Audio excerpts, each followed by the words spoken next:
मुख्यमंत्री मनोहर लाल ने रविवार को करनाल में डॉक्टर मंगल सेन सभागार में आयोजित कार्यक्रम में प्रदेश में विभिन्न परियोजनाओं का उद्घाटन और शिलान्यास किया। अपने संबोधन में मुख्यमंत्री ने सरकारी प्रोजेक्ट में पारदर्शिता और जवाबदेही सुनिश्चित करने के साथ साथ संभावित भ्रष्टाचार को खत्म करने के लिए क्वालिटी कंट्रोल अथॉरिटी बनाने की घोषणा की। उन्होंने कहा कि यह अथॉरिटी समय समय पर प्रोजेक्ट की चेकिंग करेगी और अगर कोई कमी पाई गई तो दोषी अधिकारियों को पकड़ेगी और उन्हें सजा दिलाने का काम करेगी। मुख्यमंत्री ने कहा कि हमारे सिस्टम में वर्षों से भ्रष्टाचार नाम का दीमक अंदर तक घुसा है। हालांकि वर्तमान प्रदेश सरकार ने कई ऐसे काम किए जिससे इससे छुटकारा मिला, चाहे ट्रांसफार्मर माफिया, इंजीनियर निर्माण के काम में सांठगांठ, कॉन्ट्रैक्ट या सरकारी कर्मचारी की मिलीभगत आदि काफ़ी हद तक लगाम लगी है। सरकार ने इंजीनियरिंग वर्कर पोर्टल बनाया है जिससे सरकारी प्रोजेक्ट के आवंटन में पारदर्शिता बढ़ेगी। आज के इस एक बहुत ही ऐतिहासिक अवसर पर, ऐतिहासिक दिन, जिस दिन हम लगभग 2000 करोड़ रुपए से ऊपर की परियोजनाओं का उद्घाटन और शिलान्यास कर रहे हैं, ऐसे अवसर पर सभी बंधुओं का अभिनंदन करता हूं कि आज इस अवसर पर पूरा प्रदेश एक साथ मिलकर के हरियाणा की इस विकास गाथा के लिए विचार कर रहा है। ये हमारी हरियाणा की आगे बढ़ने वाली हमारी जो गतिविधियां हैं, हमारे जो सरोकार हैं, उसमें अब सब मिल करके जब चिंतन करेंगे तो इस आगे बढ़ते हुए हरियाणा को और विकसित करने से कोई नहीं रोक सकता। मित्रों, आज एक और अवसर भी है जिसको याद करते हैं हम। श्री राधा अष्टमी का दिन है। श्री राधा अष्टमी के दिन पर आपको सबको बहुत बहुत बधाई, बहुत बहुत शुभकामनाएं। और कल 5 सितंबर है। 5 सितंबर हमको मालूम है शिक्षक दिवस के रूप में हम अपने देश में इसको मनाते हैं। अपने उन गुरुजनों का, शिक्षकों का, जिन्होंने हमारे जीवन का निर्माण किया है, उनको हम याद करते हैं। बहुत बड़ा योगदान एक व्यक्ति के निर्माण में हमारे शिक्षक का होता है। उनको भी हम अपनी ओर से सम्मान करते हुए उनके आगे नतमस्तक होते हैं। जैसा हम जानते हैं, किसी भी देश या प्रदेश, उसका जो विकास का एकमात्र, मैं कह सकता हूं, अगर कोई एक फैक्टर होता है तो वहां का इंफ्रास्ट्रक्चर होता है। जितना इंफ्रास्ट्रक्चर मजबूत होगा उतना ही उस देश और प्रदेश की आर्थिक स्थिति मजबूत होगी, वहां उद्योग आएगा, निवेशकों की वो पसंद बनेगी, रोजगार अधिक मिलेंगे और हमारा जो आर्थिक आदान प्रदान, आर्थिक गतिविधियां वो और आगे बढ़ेंगी। निश्चित रूप से एक विकास की कहानी सीधी सीधी इंफ्रास्ट्रक्चर से जुड़ी हुई है। जब मुजस्सर का मेट्रो रेल का उद्घाटन करने के लिए प्रधानमंत्री जी फरीदाबाद में आए थे, उन्होंने उस समय कहा था कि जो इंफ्रास्ट्रक्चर है वही अगर हमें विकास करना है तो हमें इंफ्रास्ट्रक्चर को सबसे पहले प्राथमिकता देनी होगी। चाहे रेल हो, रोड हो, हवाई यात्रा हो, ई-वेज हो, तो ये इंफ्रास्ट्रक्चर, इसके कारण से हम अपने प्रदेश को, देश को आगे बढ़ा सकते हैं। ऐसा हमारा इसमें विचार है। हरियाणा सरकार भी लगातार पिछले 8 वर्ष से अपने जो बजट को है इंफ्रास्ट्रक्चर ओरिएंटेड करने के लिए बजट का आवंटन लगातार बढ़ा रही है। हमारे से पूर्व सरकारों का जो बजट आवंटन होता था वो बजट का 25 से 30% होता था, लेकिन हमने लगातार आकर के 30% से इसको ऊपर रखा है। इस बार का रिकॉर्ड बजट आवंटन 34.4%, यानी 1/3 से ज्यादा केवल इंफ्रास्ट्रक्चर पर हम लगाते हैं। ये हमारी एक उपलब्धि है। वीडियो कॉन्फ्रेंस के माध्यम से उद्घाटन और शिलान्यास के कार्यक्रम पहले भी कोविड के कारण से हमको ये करने पड़े, मैं कह सकता हूं, और लगातार आज जैसे ये 5वां इस प्रकार का ऑनलाइन कार्यक्रम शिलान्यास उद्घाटन का ये किया जा रहा है। कोविड भले अब समाप्ति की ओर है, लेकिन फिर भी पिछले प्रोजेक्ट्स काफ़ी समय के जो रुके हुए थे उसमें समय, खर्च, इन सब को बचाने के लिए आज भी हमने ये 5वां कार्यक्रम वीडियो कॉन्फ्रेंस के माध्यम से किया है। अभी तक के जो 4 कार्यक्रम इससे पहले हुए हैं, वो चाहे 2019 मार्च में हुआ हो, अक्टूबर 2020 में हुआ हो, मार्च 2021 में किया हो या जून 2021 में किया है, ऐसे 4 कार्यक्रमों पर कुल मिलाकर 766 परियोजनाओं का उद्घाटन शिलान्यास ये किया गया, जिसमें लगभग 8,000 करोड़ रुपए की परियोजनाएं ये जनता को समर्पित की गई थी। और उसी में आज ये 5वां कार्यक्रम, जिसमें बताया गया लगभग 175 के आसपास योजनाएं, ये आज शिलान्यास उद्घाटन इसका हुआ है पूरे प्रदेश में सभी 22 जिलों में। और 2,000 करोड़ रुपए से ऊपर 2,038 करोड़ रुपए की ये सब परियोजनाएं और इसके अंदर ये सब हुई है। मित्रों, जैसे कोविड में मैंने बताया कि हमारा सबका मिलना जुलना, जनता से संपर्क प्रत्यक्ष कम हुआ। हम तकरीबन सब वर्चुअल मीटिंग्स और इस प्रकार की सभाएं भी ना करके हमने उनकी जो संपर्क बनाकर रखा वो ऑनलाइन संपर्क ज़्यादा था। हालांकि उसके अपने बहुत लाभ भी हुए। हमारे शिक्षा क्षेत्र में भी पढ़ाई भी बहुत बाधित हुई। जहां प्रतिदिन किसी भी प्रसंग से, कारण से लोग इकट्ठे होते थे, चाहे उद्योग जगत के लोग होते थे, चाहे बाजारों में विषय आता था, उन सब को अपनी दूरी बनाकर रखने के कारण से वो हमारी सारी चीज़ें बाधित हुई थी। लेकिन अब वो सब ठीक हुआ है और आगे पुनः वो जो पुराने वाला सिस्टम है वो लगभग अपने उसी हिसाब से आ रहा है। हमने इस दौरान भी अपनी रैलियां जो करनी शुरू की पूरे हरियाणा में, अक्टूबर 21 के बाद 10 प्रगति रैलियां ये प्रदेश के कई जिलों में की हैं। बाकी जिले जो बचे हैं उनमें भी आगे अगले समय में ये सब रैलियां हम करेंगे और जितनी जितनी आवश्यकताएं वहां बताई जाती हैं उन सब का ध्यान रखते हुए और वहां घोषणाएं करके और उन कामों को उद्घाटन और शिलान्यास के माध्यम से ये पूरा किया जाता है। 2015 में ही हमने आते ही घोषणा की थी कि हर जिले में एक मेडिकल कॉलेज होगा और अभी पिछले बार के बजट में हमने घोषणा की थी कि हर जिला केंद्र पर 200 बेड का अस्पताल होगा। तो ये योजनाएं, इस पर हम काम कर रहे हैं। घोषणाएं सब पूरी हो चुकी हैं मेडिकल कॉलेजेस की। अब उनके शिलान्यास और उद्घाटन इस प्रकार से सब काम चल रहे हैं और जब सभी मेडिकल कॉलेज हमारे तैयार होंगे, लगभग 3,000 डॉक्टर्स इनको एडमिशन MBBS का ये मिलना शुरू हो जाएगा और मैं समझता हूँ एक अच्छी संख्या हमारी डॉक्टर्स की उसके बाद ये होनी शुरू हो जाएगी। आज जो डॉक्टर्स की कमी जगह जगह दिखाई देती है उसको हम पूरा कर पाएंगे।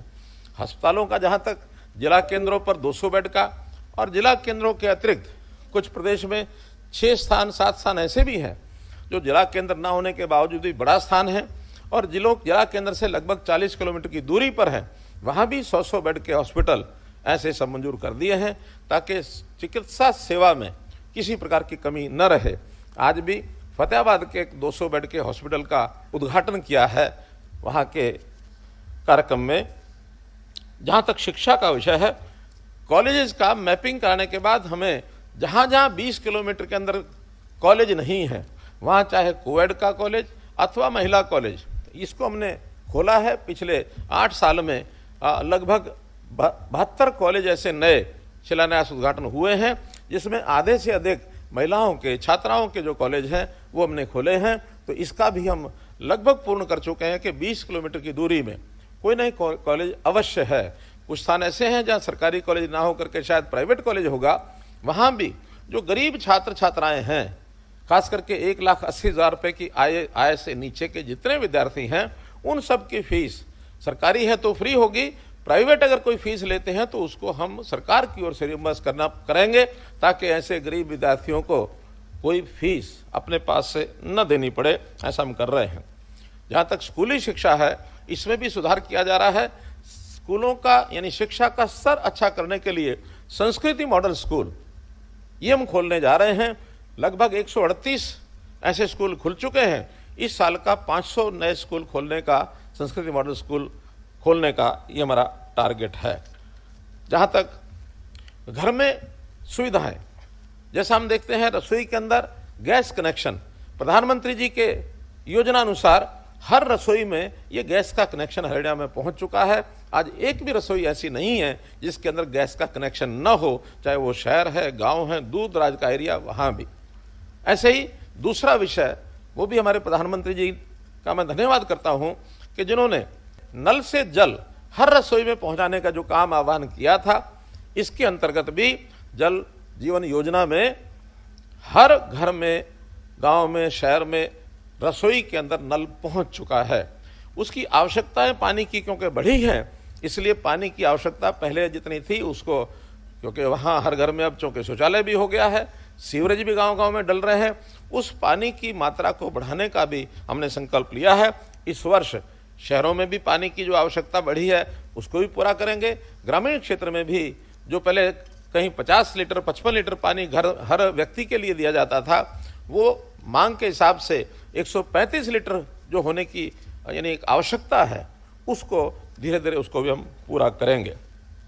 बिजली का जहां तक विषय है, हर गांव में, हर मोहल्ले में, हर घर में 24 घंटे बिजली मिले, इस पर हमने जो मेरा गांव जगमग गांव योजना चलाई थी, आज मुझे खुशी है बताते हुए कि 80% गांव में, लगभग 6500 गांव में से 5600-5700 गांव के अंदर और हमारी जो बिजली है 24 घंटे पहुंच रही है। केवल मात्र 1000 के आसपास गांव ऐसे हैं जिनमें बहुत शीघ्र हम जो है 24 घंटे बिजली पहुंचाने का, इंफ्रास्ट्रक्चर की कमी होगी उसको भी दूर करेंगे।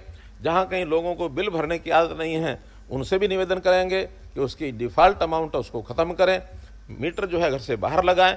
तो इन सारी बातों को पूरा करने के बाद आने वाले समय में 100% गांव 24 घंटे बिजली देने वाला हरियाणा देश का पहला राज्य होगा। तो मित्रों, ये भी एक बहुत बड़ी चीज हमने की है। जहां तक उद्योग का विषय है, बड़े उद्योग निवेशक हरियाणा में बहुत आ रहे हैं। मैं कहता हूं कि Haryana is their best preferred destination to invest. यानी आज दिल्ली के आसपास का, एयरपोर्ट के आसपास का ये हमको लाभ है, इंफ्रास्ट्रक्चर का हमको लाभ है, दिल्ली के चारों तरफ का जो इंफ्रास्ट्रक्चर बना उसका बहुत बड़ा लाभ हुआ है। देश और दुनिया का जो इन्वेस्टर है वो हरियाणा में इन्वेस्ट करने के लिए तैयार है।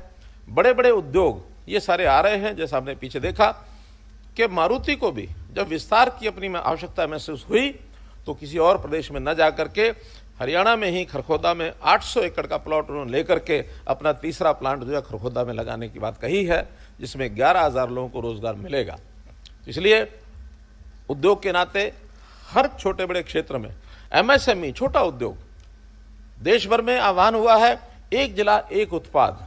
हमने उसको आगे बढ़ाते हुए एक ब्लॉक एक उत्पाद यहां तक योजना बनाई है और 140 ब्लॉक्स में सब जगह किसी एक उत्पाद के लिए उद्योग लगाने की योजना बन गई है। लगभग 40 ब्लॉक में यह काम शुरू हो चुका है, जिसके अंदर हमको 14,000 एमएसएमई यानी ये फैक्ट्रीज इन 40 ब्लॉक में लगेंगी। 3 लाख से ऊपर लोगों को ये रोजगार मिलेगा। इसकी जमीन भी ले ली गई है, इसके ऊपर काम भी शुरू हुआ है। शेष बचे ब्लॉक में भी दूसरे चरण में इस काम को हम शुरू करेंगे। निर्यात, प्रधानमंत्री जी ने आह्वान किया है कि सब प्रदेशों को निर्यात को आगे बढ़ाने के लिए भी योजनाएं बनानी चाहिए, क्योंकि ये भी देश की आर्थिक स्थिति को बढ़ाने के लिए एक बहुत महत्वपूर्ण कदम है। हमारा देश $5 ट्रिलियन के क्लब में ये शामिल हो। बहुत से कम देश हैं दुनिया की अर्थव्यवस्था को देखते हुए, 5 ट्रिलियन, 4 या 5 देश ऐसे हैं जिनकी इतनी बड़ी अर्थव्यवस्था है। उसके अंदर भारतवर्ष कैसे शामिल हो, इसके लिए आगे बढ़ रहे हैं। हरियाणा उसमें अपने योगदान को और आगे बढ़ाएगा। अभी तक हमारा जो निर्यात है वो लगभग 1 लाख करोड़ रुपए का है। अगले वर्ष में इसको डबल कैसे किया जाए, सरकार के सभी विभाग इसके लिए लगे हैं। हमने एक फॉरेन कोऑपरेशन डिपार्टमेंट भी इसके लिए बना दिया जो इन चीजों की चिंता करेगा।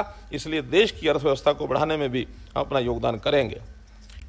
जब हम चुनाव लड़े थे तो हरियाणा में ही हमने करनाल से एक नारा दिया था, हरियाणा एक, हरियाणवी एक, और उसको हमने 8 सालों में सिद्ध किया है कि जितने विकास के कार्य हैं वो किसी एक स्थान तक सीमित नहीं होंगे, पूरे हरियाणा में होंगे।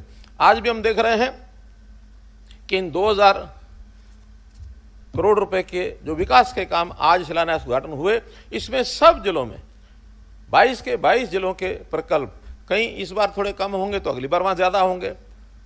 तो इस बार जहां कहीं बहुत ज़्यादा, अगली बार थोड़ा कम हो सकते हैं, लेकिन सम्यक विकास सभी जिलों का, सभी विधानसभाओं का, सभी ब्लॉक्स का, सभी जिलों का, ये हम कर रहे हैं। और हमने इसके लिए हर योजना में, चाहे पिछला हमारा 5 वर्ष की योजना थी, इस बार की 5 वर्ष की योजना, 5-5 करोड़ रुपए आते ही विधायकों को कहा, किसी भी पार्टी के होंगे, पक्ष है विपक्ष है, हर एक को 5 करोड़ रुपया विधायक के अधिकार में दिया कि आप अपने काम जाकर के करा सकते हैं। अब ये भी कोई किसी प्रदेश में होता नहीं, हमने बिना किसी भेदभाव के सम्यक विकास के लिए ये काम किए हैं। 90 के 90 हलकों में सड़कों का जो नेटवर्क है ये बहुत मजबूत हो रहा है। नेशनल हाईवे ये भी इस समय पूरे प्रदेश में योजना के अंदर 17 नए राष्ट्रीय राजमार्ग नेशनल हाईवे ये मंजूर हुए, 7 उसमें पूरे हो गए हैं और शेष पर काम चल रहा है। इनके कंप्लीट होते ही प्रदेश का हर जिला किसी न किसी नेशनल हाईवे के साथ जुड़ा होगा, ये उसका एक बहुत बड़ा विषय योगदान आएगा। जहां तक पीडब्ल्यूडी की सड़कें हैं, मार्केटिंग बोर्ड की सड़कें हैं, इन पर भी लगातार काम चल रहा है। इस वर्ष की योजना में हमने हर एक विधायक को 25 करोड़ रुपए के मार्ग, चाहे वो ठीक कराने के हैं अथवा नए बनाने के हैं, वो राशि मंजूर की है हर एक विधानसभा में 25 करोड़ रुपए के। और ऐसे ही 5 क्रम के जो मार्केटिंग बोर्ड के रास्ते हैं, कोई भी रास्ता 5 क्रम का शेष न बचे, ऐसा मार्केटिंग बोर्ड को कहा है। जिन्होंने 650 किलोमीटर की सड़कें इसमें शेष बताई हैं, वो भी उनको कहा कि आने वाले इस वर्ष में, अगले वर्ष में 650 किलोमीटर 5 क्रम के सब रास्ते कंप्लीट हो जाएं, ताकि ये टारगेट भी हमारा पूरा हो। इसलिए इस पर भी हम काम कर रहे हैं। जहां तक गांव में तालाब का विषय है, तालाब गांव की अर्थव्यवस्था का एक बहुत बड़ा स्रोत कभी हुआ करता था। बाद में मशीनी युग होने के कारण से और तालाब धीरे धीरे गौण हो गए, उनकी उपयोगिता भी कम हुई। लेकिन ध्यान में ये आया है कि तालाब हमारे पानी का रिचार्जिंग का भी बहुत बड़ा स्रोत है। तालाब आज भी पशुओं के, खास करके दुधारू पशुओं के पानी पिलाने में, नहलाने में बहुत बड़ा उपयोग उसका होता है। लेकिन अगर दूषित पानी होगा तो सब बेकार होंगे। हमने हरियाणा पॉन्ड अथॉरिटी ये बनाई, लगभग 18,000 तालाब ये हरियाणा में हैं, जिसमें से जो तालाब खराब स्थिति में हैं, कहीं कब्जे हो गए हैं, कहीं एरिया कम होने के कारण से पानी ओवरफ्लो हो रहा है, कहीं पोल्यूटेड वाटर है, ऐसे 6,913 तालाब इनकी हमने पहचान की है, जिनको तुरंत ठीक करने की आवश्यकता है। प्रधानमंत्री जी ने इस अमृत काल के इस कार्यक्रम में उन्होंने अमृत सरोवर योजना बनाई, जिसमें कहा कि हर जिले में 75 तालाब, इनको अमृत सरोवर योजना के अंतर्गत साफ किया जाए। हम उस टारगेट की ओर भी आगे बढ़ रहे हैं, जिसमें 595 तालाबों का काम ये पूरा हो चुका है और 745 तालाबों का काम अभी चल रहा है। तो ऐसे कुल मिलाकर के ये 1340 तालाब ये उस योजना के अंतर्गत हमने लिए हैं। शेष तालाब अथॉरिटी के माध्यम से और भी उसको हम पूरा करेंगे। जहां तक इंफ्रास्ट्रक्चर के अन्य ऐसे प्रोजेक्ट हैं जिसमें केंद्र सरकार हमें बहुत सहायता कर रही है, कुछ तो केंद्रीय सरकार, उनके विभागों की अपनी योजनाएं हैं, जिसके अंदर मैं कुछ नाम उल्लेख करना चाहूंगा। वेस्टर्न डेडिकेटेड फ्रेट कॉरिडोर, इसी प्रकार ईस्टर्न डेडिकेटेड फ्रेट कॉरिडोर, यानी उद्योग का जितना सामान बनेगा और ये डेडिकेटेड फ्रेट कॉरिडोर्स के माध्यम से इनको चाहे बंदरगाह तक ले जाने की बात है, चाहे बड़े स्थानों पर बिक्री के लिए इनका ट्रांसपोर्ट करने की बात है। ये जो डेडिकेटेड फ्रेट कॉरिडोर, उस रेलवे मार्ग पर केवल जो है सामान की गाड़ियां, गुड्स ट्रेन वही चलेंगी, पैसेंजर ट्रेन नहीं चलेंगी, ताकि जो सामान किसी एक स्थान से, मानो दिल्ली से मुंबई 2 दिन 3 दिन लगते थे, लेकिन अब सामान जो है जल्दी से जल्दी वहां पहुंचे, 10 घंटे में, 11 घंटे में दिल्ली से मुंबई ये सामान उत्पाद जो है ये पहुंचा करेगा, ताकि उसमें समय की बचत से खर्चे की बचत होती है। कई बार पेरिशेबल आइटम होती हैं, 2 दिन में सब्जी है, फल है, खराब होने का भय होता है, लेकिन वही अगर 8-10 घंटे में पहुंच सकती हैं चीजें, तो उसको भी नुकसान होने से बचाया जा सकता है। तो ये ईस्टर्न और वेस्टर्न डेडिकेटेड फ्रेट कॉरिडोर का बहुत बड़ा एक उपयोग दोनों ही हरियाणा से होकर के गुजरेंगे। एक अमृतसर से लेकर के कलकत्ता है और दूसरा दिल्ली से लेकर के मुंबई है। ये जो फ्रेट कॉरिडोर है इसका भी काम जोरों पर चल रहा है। जो हमारी केएमपी रोड है, कुंडली मानेसर पलवल, दिल्ली के अंदर की बजाय बाहर से सारा ट्रैफिक होकर के आए। ऐसे ही दूसरा कुंडली गाजियाबाद पलवल केजीपी, दिल्ली के रिंग रोड की, ये लगभग 250 किलोमीटर से भी ज़्यादा लंबाई की सड़क ये है, इसका भी काम पूरा हुआ है, कनेक्टिविटी इससे बहुत बेहतर हुई है।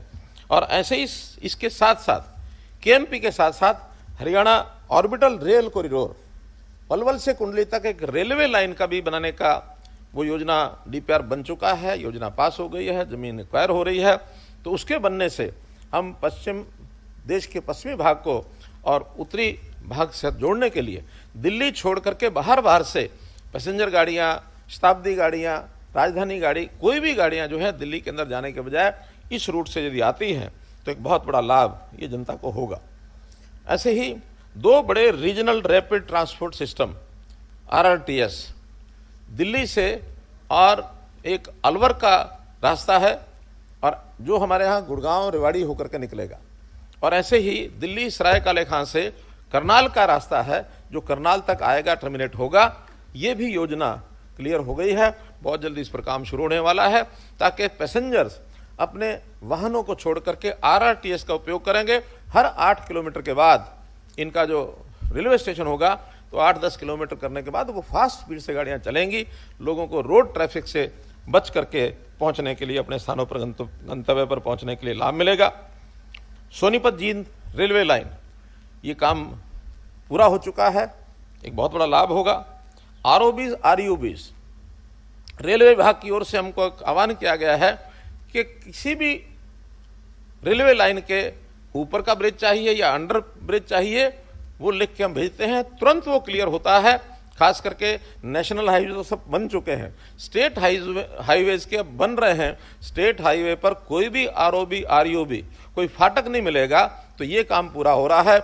आगे चल करके हैवी ट्रैफिक की अन्य सड़कें, डिस्ट्रिक्ट रोड्स, उनके ऊपर भी ये काम हम भेजने वाले हैं रेलवे विभाग को, उसको भी पूरा कराने की हम कोशिश करेंगे। हरियाणा में रेल कोच रिपेयर फैक्ट्री ये भी बन गई है, उसका उद्घाटन होने वाला है। केंद्र सरकार रेलवे विभाग ने एक बहुत बड़ा प्रोजेक्ट हमको दिया है। एलिवेटेड रेलवे लाइन, रोहतक में 5 किलोमीटर की एलिवेटेड रेलवे लाइन, ऊपर रेल नीचे सड़कें। ऐसे ही कुरुक्षेत्र में भी काम चालू हो चुका है। कैथल की डीपीआर बन रही है कि जहां किसी शहर में 3-4 फाटक किसी एक रेलवे लाइन के नीचे आते हैं, तो बजाय हर सड़क का ओवरब्रिज बनाने के, सड़कें यूं की यूं रहेंगी, उन 3-4 फाटक को खत्म करते हुए और एलिवेटेड रेलवे लाइन, ये एक, और हरियाणा में ये पहला प्रोजेक्ट रोहतक में बना है।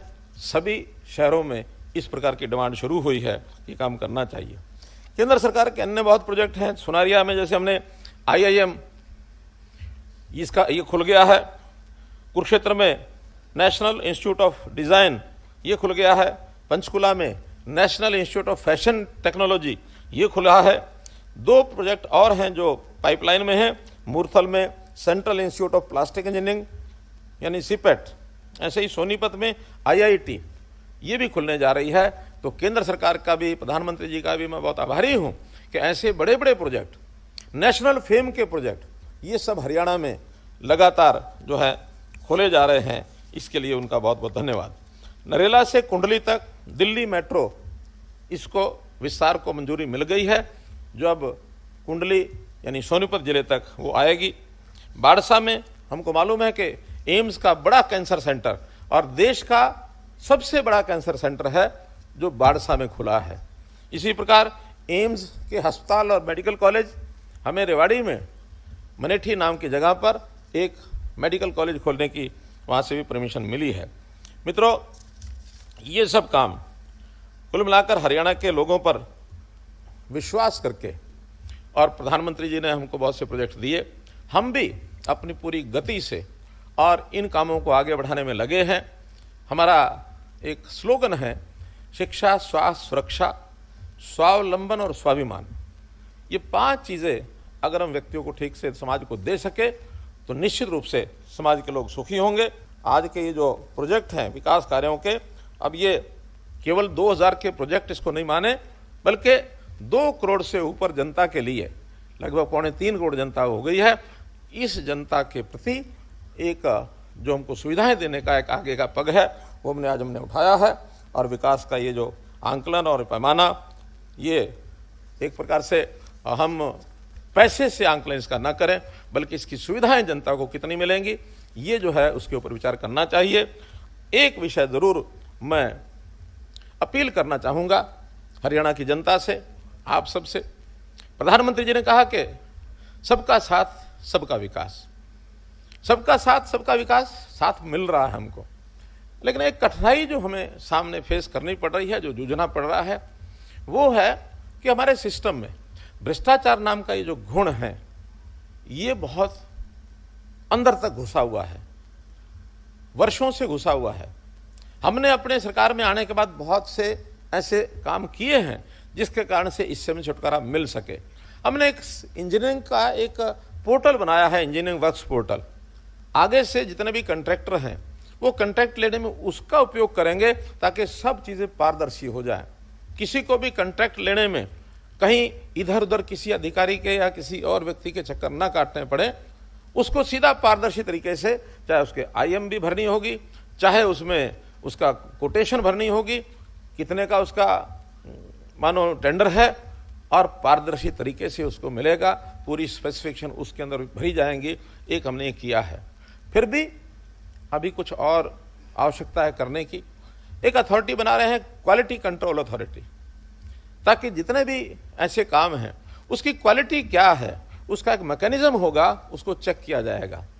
हालांकि व्यवस्थाएं पहले से बनी हुई हैं, लेकिन उन व्यवस्थाओं में कहीं ना कहीं समझौते होते हैं। उसको दूर करने के लिए हमने क्वालिटी कंट्रोल अलग से एक अथॉरिटी, जिसका काम ही ये होगा हर प्रोजेक्ट के समय समय पर उसकी क्वालिटी को चेक करना, दोषी व्यक्ति को पकड़ना और उसको अगर दोष करता तो सजा दिलाना। लेकिन मुझे लगता है इससे भी शायद जितना हम करना चाहते हैं उतना नहीं होगा। उसके लिए मैं आज एक आह्वान करना चाहता हूं हरियाणा की जनता से कि आप इन चीज़ों को ठीक करने के लिए एक सहयोग करें।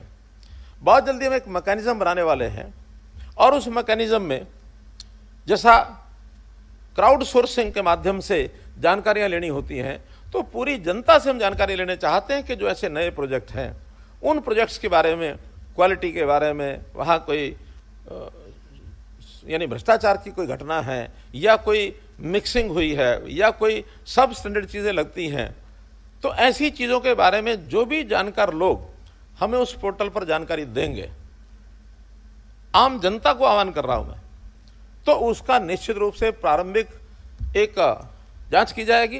प्रारंभिक जांच के बाद यदि दोषी पाया जाता है तो उसके खिलाफ जो कार्रवाई सरकारी नियमों के अनुसार ज़्यादा कठोर कार्रवाई की जा सकती है वो कार्रवाई की जाएगी, दोषी को दंडित किया जाएगा। आवश्यकता पड़ी तो उस प्रोजेक्ट को दोबारा बनाने के लिए भी और उसको कहा जाएगा। अभी हम एक बहुत बड़ा उदाहरण देख चुके हैं सुप्रीम कोर्ट का, कौन सा, ट्विन टावर नोएडा का, यानी करोड़ों रुपए का इतना बड़ा प्रोजेक्ट, लेकिन भ्रष्टाचार की जैसे ही खामी पता लगी और सुप्रीम कोर्ट ने कितना बड़ा निर्णय लिया कि ठीक है, इस भ्रष्टाचार की निशानी को खत्म करना चाहिए। तो निश्चित रूप से बंधुओं, इस विल पावर के साथ केवल सरकार के ही ओर से नहीं, जनता भी अगर उसके साथ खड़ी मिलती है तो जो जानकारी हमको मिलेंगी, निश्चित रूप से इस विषय को भी ठीक करने के लिए हम आगे बढ़ने के लिए तैयार हैं। पुनः आज के इस अवसर पर जो ये 175 नए प्रोजेक्ट्स, इनका उद्घाटन शिलान्यास किया है पूरे हरियाणा में, और जो भी आज इस कार्यक्रम के चश्मदीद गवाह हैं जिन्होंने उद्घाटन शिलान्यास किया, हमारे नेताओं ने या जो हमारे प्रशासनिक अधिकारी हैं उपस्थित, हमारे जो संबंध के जितने भी सब लोग आज इस कार्यक्रम में उपस्थित हैं, मीडिया मित्रों सहित सबका बहुत बहुत आभार, बहुत बहुत धन्यवाद।